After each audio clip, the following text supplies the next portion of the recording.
Bom, vamos começar falando sobre a epidemiologia do hipotireoidismo. O hipotireoidismo ele pode ser causado por qualquer alteração estrutural ou funcional que interfira na alteração dos níveis de produção adequada de hormônios na tireoide. Ele pode ser classificado como baixa produção de hormônios e o sexo feminino ele vai ser mais afetado com a falha na produção no T3 e no T4. Estimativas feitas pelo IBGE apontam que o hipotireoidismo atinge 10 vezes mais as mulheres do que o homem. Isso no período de climatério, que é o período de última menstruação antes da menopausa. No Brasil, teremos a prevalência de 2% da população geral e teremos cerca de 15% de prevalência em pessoas com mais de 60 anos. Bom dia, pessoal. Vamos falar dos principais sintomas do hipotireoidismo, que são a fadiga, pele seca, prisão de ventre, sensibilidade ao frio, rouquidão, inchaço e ganho de peso. Bom dia, pessoal. Eu sou da equipe do hipotireoidismo e hipertireoidismo e eu fiquei responsável por falar um pouco sobre o tratamento do hipotireoidismo. Bom, como a gente sabe, o hipotireoidismo é uma doença que causa a diminuição da produção de hormônios pela glândula tireoide, principalmente os hormônios T3 e T4. Primeiramente, a pessoa, antes de buscar o tratamento, ela deve fazer os exames para saber se realmente ela precisa. Bom, quem precisa fazer esses exames? Quem está sentindo os sintomas e também algumas pessoas que estão na faixa de risco, vamos dizer assim, que são pessoas com mulheres que estão no período da gravidez, pessoas com diabetes tipo 1, que tem síndrome de Down, deve fazer os exames de T3, T4, acompanhamento da tireoide, mapeamento da tireoide, para saber se realmente está alguma alteração.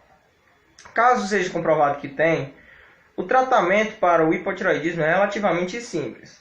Bom, já que o hipotireoidismo causa diminuição da produção de hormônios, então o tratamento é feito pela reposição de hormônios, com a toma de alguns hormônios sintéticos, como a levotiroxina, que contém o hormônio da T4. E este mesmo deve ser ingerido, vamos dizer assim, deve ser colocado no organismo para auxiliar na produção. Bom, apesar de afetar a produção de T3 e T4, a pessoa só vai precisar fazer a reposição do T4, pois o hormônio T4, quando está dentro do nosso organismo, ele naturalmente consegue produzir a T3. Então a pessoa só vai precisar fazer a ingestão do T4. E é isso aí, obrigado. Hipertireoidismo, epidemiologia. Em geral, sua incidência está relacionada ao estado nutricional de iodo numa população.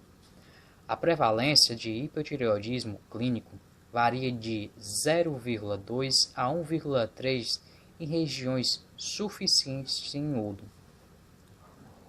Maiores taxas são encontradas em países com deficiência de iodo, o que também está relacionado com a maior incidência de doenças nodular em pacientes idosos.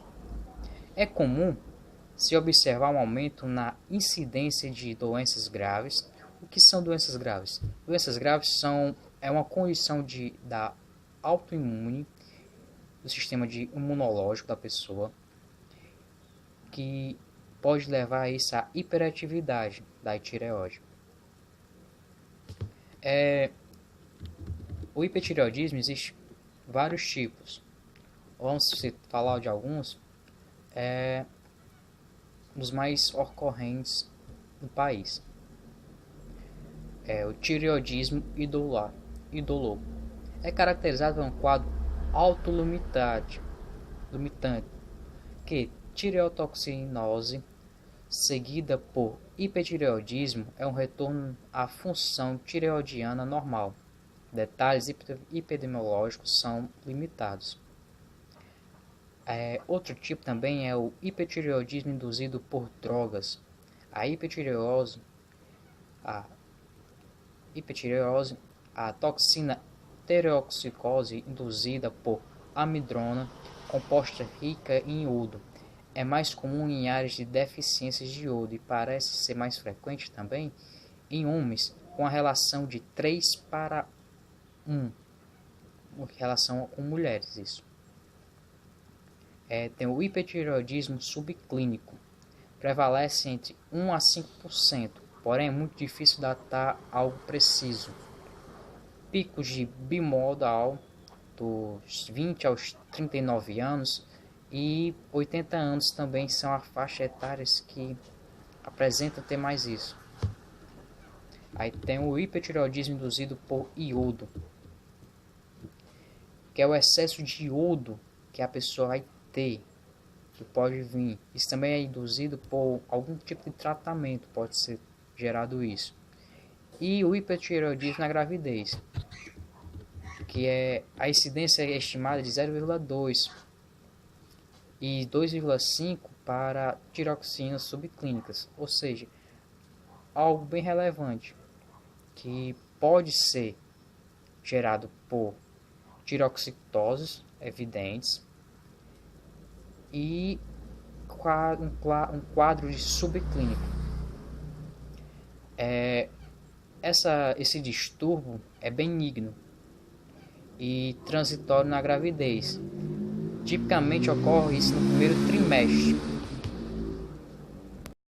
Bom dia, Rômulo. Dando continuidade ao trabalho de fisiologia humana, a minha equipe aborda o tema hipertireoidismo. Eu fiquei responsável por falar sobre alguns sintomas, entre os quais os mais frequentes são a perda de peso,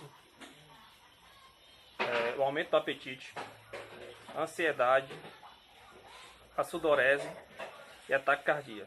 Valeu, bom trabalho. Bom, gente, eu vou falar sobre o tratamento para o hipertireoidismo. Buscando uma ajuda médica. Se você já foi tratado por hipertireoidismo ou está sendo tratado, consulte seu médico regularmente para que ele possa manter a condição monitorada. É importante garantir que os níveis de hormônios na tireoide estejam normais e que você esteja recebendo cálcio suficiente para manter seus ossos fortes. Na consulta médica com um endocrinologista, anote todos os seus sintomas e descreva-os ao médico para que ele possa realizar um exame corretamente, né? Uma vez que os sintomas podem ser confundidos com as outras demais doenças. O diagnóstico de hipertireoidismo. Os sintomas e sinais do hipertireoidismo podem ser confundidos com as outras demais doenças, não é isso? Por isso, o médico poderá solicitar a realização de alguns exames específicos. Ele começará, no entretanto, com um simples exame físico de rotina. O exame físico poderá revelar aumento da tireoide, tremor, reflexo hiperativo e aumento na frequência cardíaca. A pressão também pode estar alta e isso geralmente é notado durante o exame físico. Depois, o especialista fará perguntas sobre o histórico médico do paciente e da sua família, a fim de encontrar vestígios da doença. Em seguida, ele pedirá que o paciente faça alguns exames como exame de sangue para medir os níveis de hormônio no sangue, ingestão de iodo radioativo, né, que esse tratamento cura o problema da tireoide, mas geralmente leva à sua destruição permanente. Você provavelmente precisará tomar comprimidos de hormônios da tireoidianos para o resto da sua vida, para manter os níveis de hormônio normais. Caso a tireoide seja removida com cirurgia ou destruída com a radiação, será preciso repor os hormônios com pílulas pelo resto da sua vida. Convivendo, né, com o hipertireoidismo. Uma vez iniciado o tratamento, os sintomas devem começar a dar uma trégua, e a qualidade de vida começará a aumentar significativamente. Algumas medidas caseiras podem acelerar esse processo e tornar o prognóstico muito melhor. Confira algumas dicas. Caso tenha perdido muito peso durante a fase crítica do hipertireoidismo, converse com seu médico sobre a possibilidade de incluir suplementos alimentares na sua dieta.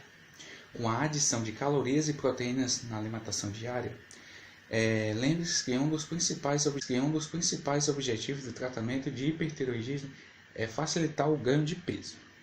Prefira alimentos e bebidas ricos em cálcio e vitamina D, como leite. O hipertireoidismo pode contribuir para o surgimento de doenças nos ossos, como osteoporose. Por isso, é importante consumir níveis consideráveis de cálcio para fortalecer o esqueleto. Complicações possíveis, não é isso? A crise da tireoide, também chamada de tempestade tireoidiana, é uma piora nos sintomas do hipertireoidismo devido a uma infecção ou estresse. Febre baixa de nível de atenção e dos abdominais podem ocorrer. A internação imediata é necessária, caso você possa ter esses sintomas.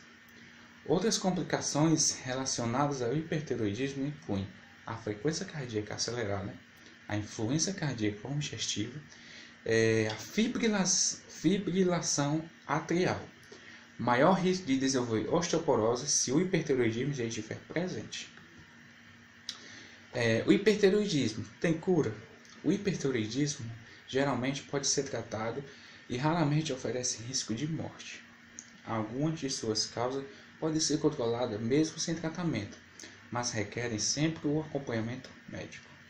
O hipertireoidismo causado pela doença de Graves geralmente piora com o tempo.